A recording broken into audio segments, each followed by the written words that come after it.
Please get ready for dictation of exercise number 7 and 8 from Progressive Magazine of October 2022. It is a matter on education. 5 seconds. Mahatma Gandhi, who had anticipated all this, thought that this system of education, which is so expensive, would not do if education was to be brought within the reach of every Indian, rich or poor. He therefore thought of a new system of education which has come to be known as basic education, and which Indian and foreign educational experts have declared to be highly useful. According to Gandhiji, as far as I understood him, there are two basic merits in this new system.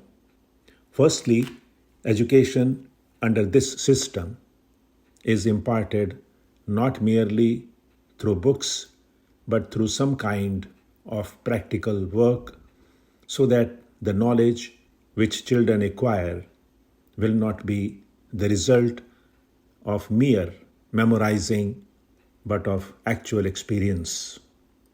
He thought, and some of the leading educationists were at one with him, that knowledge acquired in this way created a degree of consciousness, efficiency, and a feeling of self-reliance, all of which would come handy to one when starting life. Secondly, the other merit in this system, according to him, is that it brings education for all within the pale of practical possibility, because the handicraft on which children would be working would bring some return in terms of money, which would go at least in part to meet the expenses of their education. He was convinced that unless young scholars made this contribution towards their own education, universal education in India would never be possible. The result of all the discussions and experimentation in the field of education during the last 16 or 17 years is, in my opinion, the same that we arrived at in our discussions in the first conference held at Wardha. Educationists had admitted the utility of the new system, but considered children's contribution towards their education as not only impossible but undesirable. Our experience, on the other hand, has demonstrated both the utility as well as the practicability. My remarks of the system are essentially with reference to primary and secondary education. Little has been done so far to apply this system to higher education. It is not, therefore, possible to say anything about it on the basis of experience. In spite of all that has been done in the field so far, it is a pity that this system has not received the encouragement which it deserved and which we could have given it after achieving independence from the British rule. As far as I can say, the reason is that although the utility of the new system has been proved. Our faith in the old system of education remains unshaken. That is also why most of those who are engaged in the work of education have not given much thought to the new system. All that we can say is that even today, the new system has not gone beyond the experimental stage. Our government has not decided to popularize it as a part of its constructive program, let alone doing anything practical for it. I know that in the various conferences we have had so far, resolutions have been adopted in favor of it, and government agreed that the new system should be adopted, but actually it has not been done.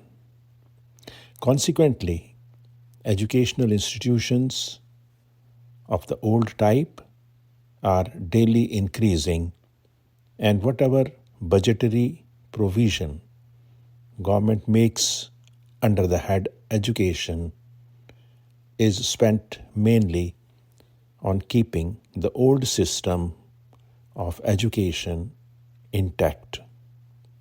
Naturally, the new system has received little encouragement. My own view is that unless fundamental changes are made in the current system, the sad state of affairs that we see today will become sadder. The feeling of discontent among the educated and their utter dissatisfaction with life will continue to grow.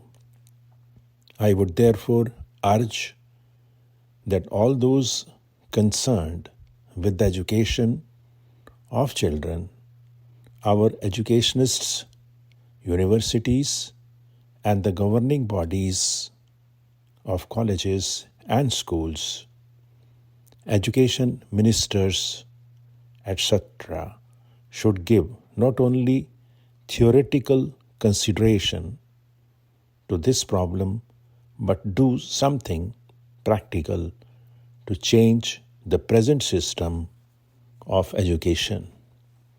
Unless this is done, the problem would become more and more complicated. I'm very happy that the Talimi Sangh has been carrying on its work undeterred by difficulties. I cannot say that its activities have influenced educational trends in the country to any considerable extent, but I must admit that whatever is being done by it is of great value to the country. Its usefulness would be realized when sooner or later, compelled by circumstances, we shall have to introduce fundamental changes in the system obtaining today. At that time, the experience acquired by workers of the Talimi Sangh will come handy. As I said earlier, our experiment in the sphere of primary and secondary education has been successful, and we can confidently recommend the new system to our countrymen at these two stages. We cannot say the same in respect of higher education in view of the inadequacy of our experience. Therefore, I attach great importance to your work. I hope the unfavorable atmosphere will not detract your workers and they would continue to do their job. Stop.